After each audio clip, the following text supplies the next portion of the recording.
नमस्कार। हम विश्लेषण कर रहे हैं आने वाले साल 2026 के। ये विश्लेषण करने से हम ये जानने की कोशिश करेंगे कि ये अगला वर्ष 2026 आपके लिए कैसे आने वाला है।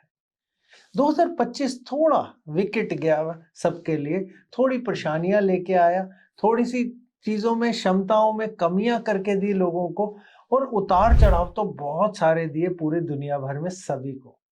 लेकिन ये 2026 कैसा जाएगा, ये हम राशि अनुसार समझेंगे।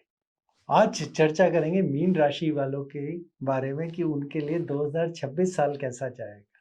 2026 में मीन वालों के लिए ये बहुत ज़्यादा अपने पर्सनल रीस्ट्रक्चरिंग यानी अपने पर्सनल बदलाव का, अपने आप के बदलाव का साल है।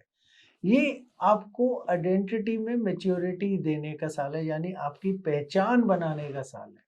शनि आपके पहले भाव में है, इसलिए आप अपनी कोई नई सोच बना सकते हैं या अपने आप को बदल के ला सकते हैं। ये अपने आप को डिसिप्लिन यानी टाइम से बांधने का, ज़्यादा रियलिस्टिक यानी सच्चाई के को देखने का और अंदर से मजबूती का साल है। शनि आपके पहले भाव में होंगे, यानी साढ़े साती का ये दूसरा ढैया यानी चरण चल रहा होगा। ये शरीर है, ये मन का है, पहचान का है, ऊर्जा का है, आत्मविश्वास का है।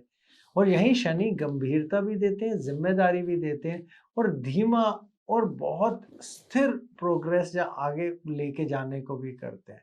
क्योंकि साढ़े साती का दूसरा ढैया है, आप पे बहुत ज़्यादा जिम्मेवारियों का प्रेशर बनेगा।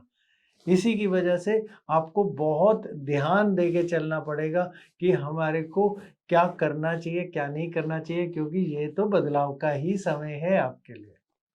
बृहस्पति आपकी मिथुन राशि में होंगे जब साल शुरू होगा, जो आपका चौथा भाव होगा। यहाँ रहेंगे 2 जून तक, उसके बाद कर्क में चले जाएंगे जहाँ पे उच्च हो जाएंगे, ये आपका 5वां भाव होगा। उसके बाद 31 अक्टूबर को सिंह में चले जाएंगे, जो आपका छठा भाव होगा।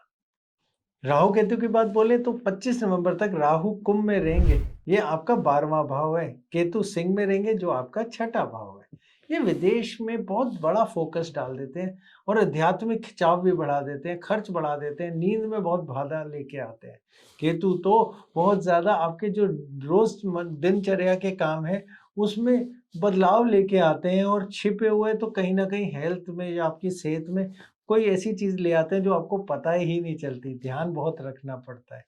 25 नवंबर के बाद राहु मकर में चले जाएंगे, जो आपका 11वां भाव है, और केतु कर्क में, जो आपका 5वां भाव है। तो जब 11वें में राहु होते हैं ना, वो बहुत शक्तिशाली हो जाते हैं, क्योंकि लाभ देते हैं, नए लोगों से मिलवाते हैं, नया नेटवर्क बनाते हैं, नए अवसर लेके आते हैं। और केतु कहीं ना कहीं आपको आपके रोमांस वगैरह जो किसी से रिश्ते चल रहे हो उसमें कहीं ना कहीं डिटैचमेंट या थोड़ा कहते हैं दूरी लेके आ जाते हैं। ये कहीं न कहीं आपकी क्रिएटिविटी के लिए बहुत ज़्यादा, और या आपके अध्यात्म की सोच के लिए बहुत बड़ा फ़र्क लेके आते हैं। कार्य में बोले, पैसों के मामले में बोले तो पहला पड़ाव होगा जनवरी से मार्च तक, जहाँ पे आपको इमोशनल स्टेबिलिटी यानी अपने पूरे की पूरी भावनाओं की स्थिरता पे बात होगी, और उसी पे ही आपको बहुत मेहनत करनी पड़ेगी। गुरु होंगे चौथे में, जो उसको बहुत स्थिरता भी देंगे, मन की शांति और घर की स्थिरता दोनों। ये है बहुत बेहतर काम करने का, कार्य करने का पूरा सेटअप। परिवार का सपोर्ट भी आपके साथ होगा आपके कार्य में। और शनि यहाँ पहले में बैठे हैं, तो वो कहते हैं धीरे शुरू करेंगे लेकिन लगातार दूर तक चलता जाएगा। इसलिए ज्यादा किसी को भी वादे करने से बच के रहिए। दूसरे चरण में यानी अप्रैल से जून तक की बात बोलें तो ये तैयारी का समय है। नए नए ख्याल, क्रिएटिविटी इसी समय में खिलेगी आपके लिए। 2 जून के आसपास गुरु 5वें भाव में होंगे, क्रिएटिविटी बढ़ती है, रोमांस बहुत सुधर जाता है, तो आपके काम पे भी ध्यान लगता है, शिक्षा में या फिर कोई नई चीज़ सीखने में बहुत मदद मिलती है। ये पूरा का पूरा जो हमारा कहते हैं फेज़ होगा, वो नई चीज़ सीखने का होगा। कोई इमोशनल भावनाएँ अगर कहीं से टूटी हैं तो उसके से उभरने से या अपने आप को हीलिंग करके का समय होगा, बहुत सुंदर समय रहेगा। तीसरे चरण की बात बोले तो जुलाई से सितंबर तक लाभ है, बहुत कॉन्फिडेंस भी बढ़ाता है और गुरु की 5वीं दृष्टि के जरिए बहुत मदद भी करता है। बेहतर अवसर मिलेंगे, मजबूत आत्मविश्वास रहेगा। शनि पहले में है, ये डिसिप्लिन मांगता है, जो चीज़ करनी है टाइम से करनी है। बस अगर आप इधर उधर भटकेंगे नहीं तो रिजल्ट बहुत अच्छे होंगे, नहीं तो रिजल्ट कम हो जाएंगे। चौथे चरण की बात बोले जो अक्टूबर से दिसंबर तक है, तो इसमें आपके काम में सुधार आएगा, आपकी सेहत में भी सुधार आएगा। साल के आखिर में लाभ खुलता नजर आ रहा है। 31 अक्टूबर के बाद गुरु 6वें भाव में है, ये आपकी नौकरी को बहुत स्थिरता देते हैं, बाधाओं पे भी विजय पा देते हैं। जब हेल्थ की बात बोले तो रूटीन भी सुधार देते हैं आपकी। नवंबर के आखिर में राहु 11वें में पहुंच जाएंगे, लाभ बढ़ाते हैं, नए दोस्त देते हैं, नए आइडिया देते हैं और कोई ना कोई ऑनलाइन काम करने की भी क्षमता दे देते हैं।